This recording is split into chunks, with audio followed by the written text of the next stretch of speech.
All right, I wanted to take a minute and talk about this soft top reinforcement kit. I bought it about a year ago, and I was afraid to do the install myself because I was afraid I was going to mess something up. And now that I'm done, I'm going to pass along some of the stuff I learned and try to encourage anybody else that's looking at the same type of problem with their YJ to go ahead and do it. The kit works exactly as you would hope it would work.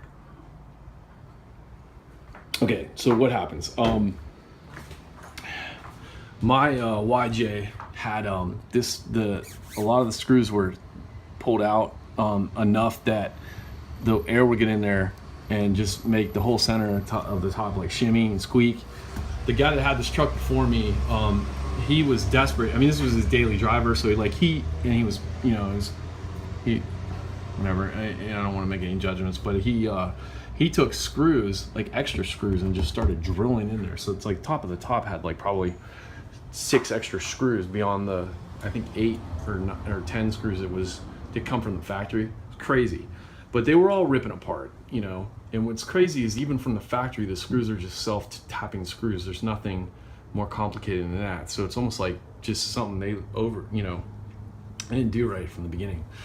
This kit works perfectly. Here's how it works. When you get this tool, it's a standard tool. It's a standard like rivet tool.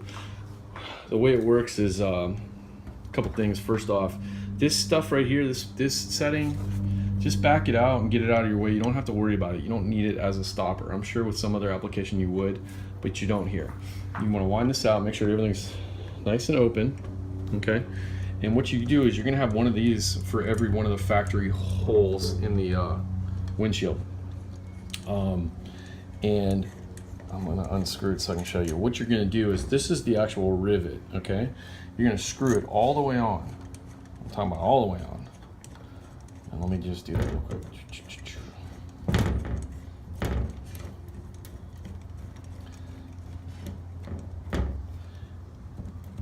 And I'll talk about, I always do this, I jump ahead of the one crucial step, but what you do is you're gonna take this now, it's loaded, and you're gonna lay it into the hole, factory hole, and you're gonna squeeze this until it's, so you can't squeeze no more, okay? Just keep it simple. There's no like setting beyond that. Just squeeze until you can't squeeze no more. The first time I squeezed, I was afraid I didn't want to over tighten it. You can't over tighten it. You crank this down, you squeeze till you can't squeeze no more, it's done. What happens is I think it creates like a bulge in here and then crimps this upper part lip with the bulge that's crimped. It crimps the sheet metal in between. And I'm telling you, when you squeeze, after laying this in the hole, this rivet is permanent now. It's part of your Jeep. For all intents and purposes, it's fantastic because, let me unscrew it again. Hang on. All right, when you're done, this is actually crimped in your sheet metal. And then you lay the trough, over it. I lost it, and then this is just gonna screw right in, bolt the trough down. Look how nice and beefy that lip is. It's fantastic. Some things that help me, some things I'll pass along is buy a powerful drill, because you have to drill into your sheet metal. Get a like I bought a SKIL 7-amp drill. I think it was only like $49. It has it's on Amazon. It's got like the pistol grip. So the kit comes with everything you need, including 2 bits. It has a bigger bit and a smaller bit. The smaller bit, you're supposed to use the smaller bit to widen out the holes in the factory holes in your trough. Don't bother with it. I learned this the hard way. Just use the bigger bit. You're gonna use the bigger bit to widen out all your factory holes, okay? Use the bigger bit to also widen out the holes in the trough as well. Just trust me. If you try to use the smaller bit, you just keep doing it and then it won't fit, and then you're doing it some more and you won't fit. Just use the bigger bit for the trough, same as the sheet metal. I suggest getting a powerful drill, at least like a 7 amp. I got a 7 amp SKIL from Amazon. It's not the best drill in the world, clearly, but it was super powerful for this application, which meant that when I pulled the trigger, boom, everything was like, I didn't have to worry about wobbling around and all that stuff. So now that I'm done, this thing is freaking bolted down. It is on here, and that's all I ever wanted. I can't believe the factory came with the self-tapping screws. It's crazy. All right, so that's that. You know, get out there and do it. Don't be afraid of this kit. You can also buy one of these tools with, I guess this right here is replaceable. So you buy this tool as a kit, and then you can go up and down with this size, which means that like basically the rivets, you can go up and down with them too. So if you're trying to order this kit from like Quadratic or whatever, and they're out of stock, you can just do you can do this yourself. Just Google for the instructions for the kit, and then modify from there. Don't be afraid. If you have any questions, or you need any answers, direct, just leave a comment or whatever. 2 more things I'll mention real quick is I'm from Ohio. I just recently moved out here to California, and you need a front plate in California. You probably needed one in Ohio, but nobody cared, so I didn't know what to do. YJs are funny. They don't really make license plate frames for them, but they got these holes right here, 1 and 2. I went to the hardware store and I told them what I needed. He gave me a drywall thing where, you see that blue, oh shoot, I was aiming the wrong way. You see that blue kind of nylon poking out under there? What it is, and you can see it here as well.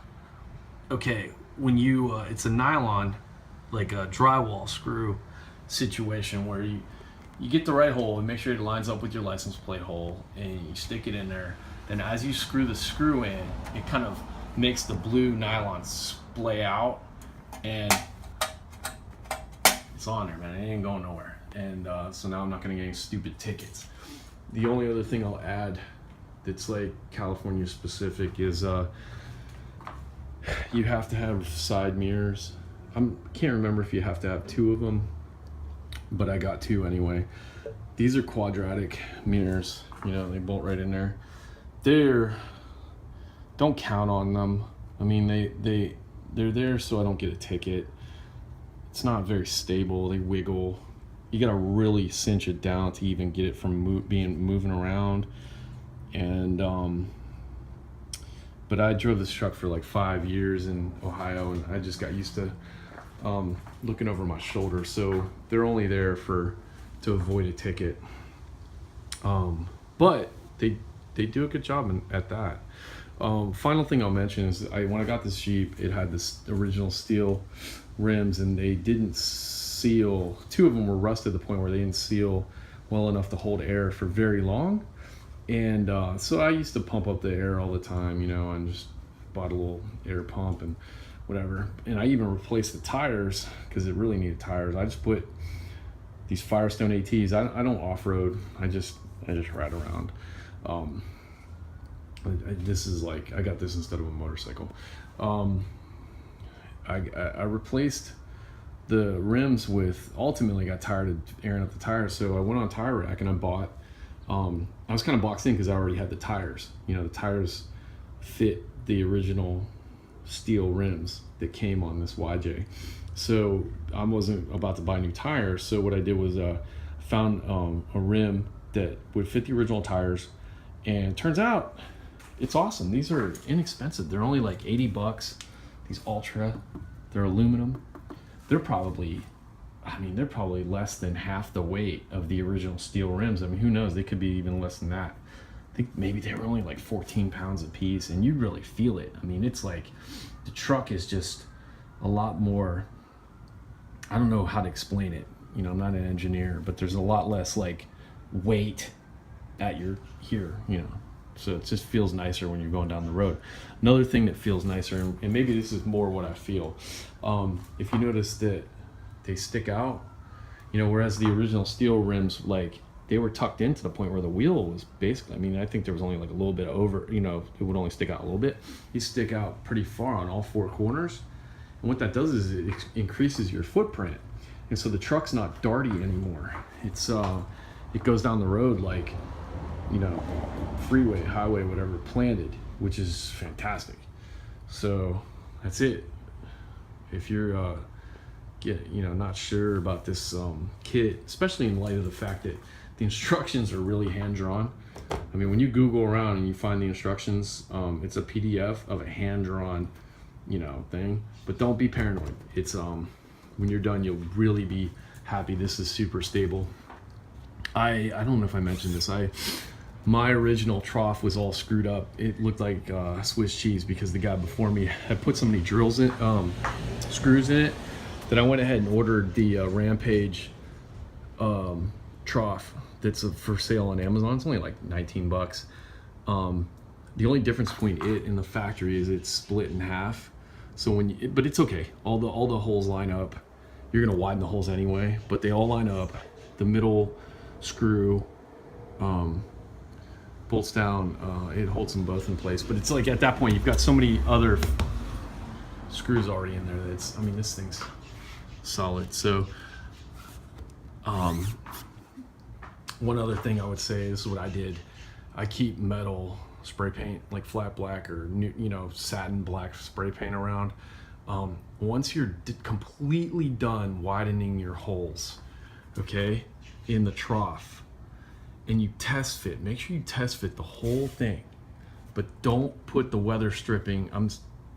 Don't put the weather stripping underneath. Just test fit it. Make sure all the bolts go down. Where am I at here? Make sure all the bolts are flush.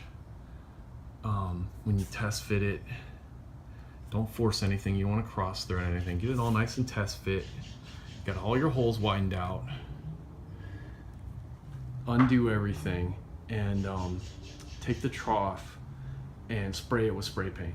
So it's nice, and because you're gonna have a lot of like aluminum scratches, you know, it's gonna look ate up because you've been manhandling the trough while you widen the holes. Again, with the larger bit, the smaller bit that comes with this kit, just throw it away. You don't need it for nothing.